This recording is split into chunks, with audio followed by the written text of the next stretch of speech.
Sarah Rodman, and we are live at the 2019 EW Comic-Con Video Studio, presented by Toyota Corolla. And we're with the cast of neXT on Fox, coming this fall for you. Thank you all so much for being here.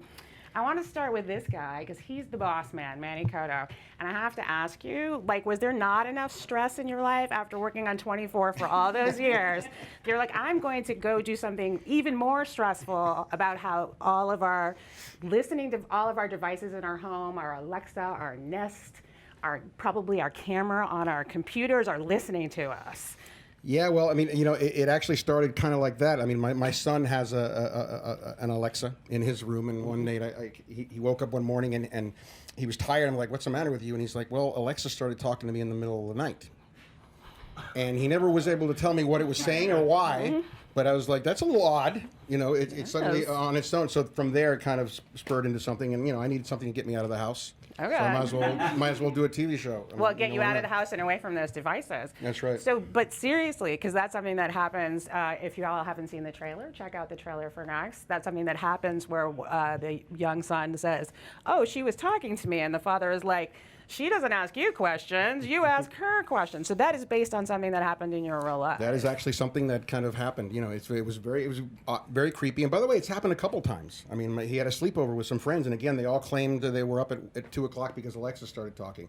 Now, it could have been that the excuse because they were all playing Minecraft at 2 o'clock. But I mean, but that was the claim. So I don't know what's going on with my Alexa, but we might want to, you know. I don't know. Well, maybe it is programmed by John Slattery, who stars in the show as a tech genius. And what I like, John, specifically about the description of this is some people think he's a sociopath, but he's just a wealthy narcissist.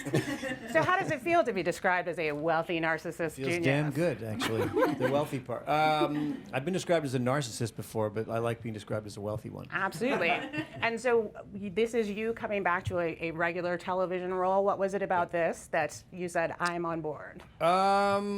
Well, Charlie Collier, for one thing, our old friend from AMC is running Fox, and he sent me this Manny script, which I loved, and I guess I don't know the irreverence of it, and this guy who is, I guess, in his sociopathic tendencies, is prone to say what comes to his mind without filtering it, without checking it, and. You know, he develops this program, this AI program, and then realizes shortly thereafter that it's too dangerous, that its potential for danger is too great. So he locks it away and then gets kicked out by my brother of the company, and then in my absence they unlock this thing and it perhaps gets away from everybody, and then this person gets called and her team, and it's just a great ride. It's a really well written. I saw the Bible sort of for the ongoing episodes, and it hooked me. So, you know, it worked out. The trailer is very gripping, and Fernanda, you and your team are the people that are here to save us, right? From what is happening on this show and what will soon be happening in real life. We're trying. So you are a Homeland Security agent, is that correct? Yes. And so you were called in to do what?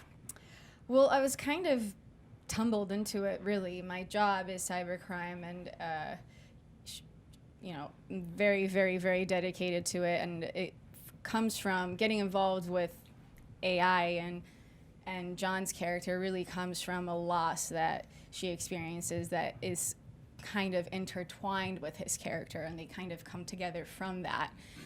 And it's a bit of an odd couple, you know, it's a bit of an odd partnership, but I think towards the end of the pilot, at least, you kind of see how important one and the other are.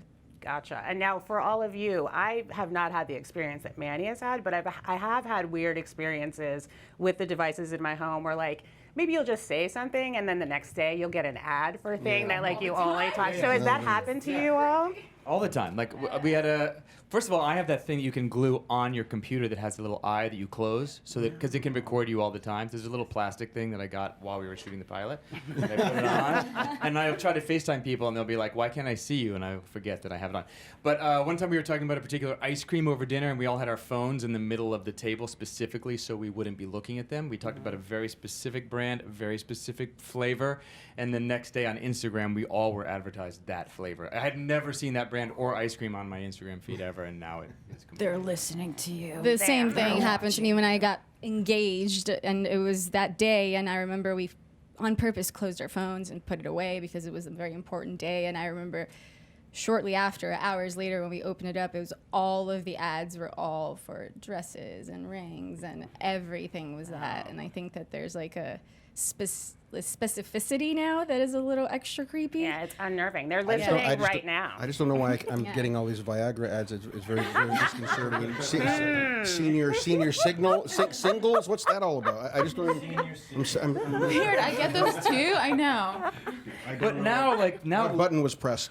Now kids, like they're, you know, whatever. The internet came in my lifetime at a certain point where I didn't have a whole lot of background information pre-25. So now it's interesting to me that people have kids and the amount of stuff that the kids are doing. Like, it's already clocking the advertising and its interest right away. So. Yeah, absolutely. And I can't let Michael Mosley walk away from this without asking how many times people come up to you going, Scott Scotsman.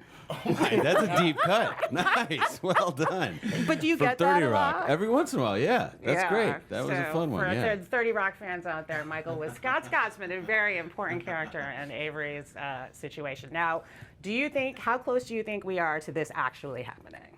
Well, I mean, this is based on a lot. I just want So close.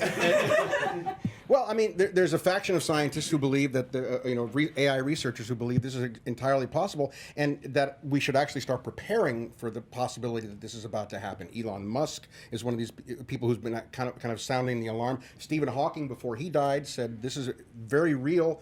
The accidental appearance of a superintelligence is something we need to prepare for as a society, almost like to get together in a Manhattan Project type thing to really figure out how to deal with this when it happens, because many of these guys believe it's inevitable. And that was part of the spur. I mean, so why not do a show where it actually, we try to tell what would really happen? How would it possibly really unfold?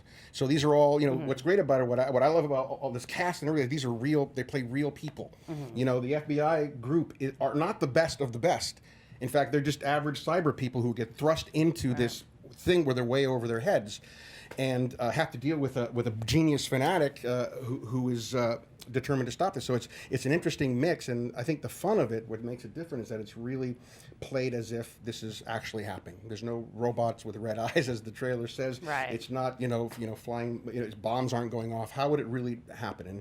And I think the season is going to be pretty exciting on that level. Hit people hopefully at a gut level. Well, I, But for one, Manny- welcome our new robot overlords. And I think that you all that's should how too. they're gonna get you. Fight the man. What if the computers a hadn't robot? thought of it until they see your show? And now this is what starts it. Thanks, Manny. All right, All your that is fault. all of the time that we have at the moment. I want to thank you all so much for being here. Everybody should check out NEXT on Fox in the fall, and stay tuned for more Comic-Con programming from us here at EW.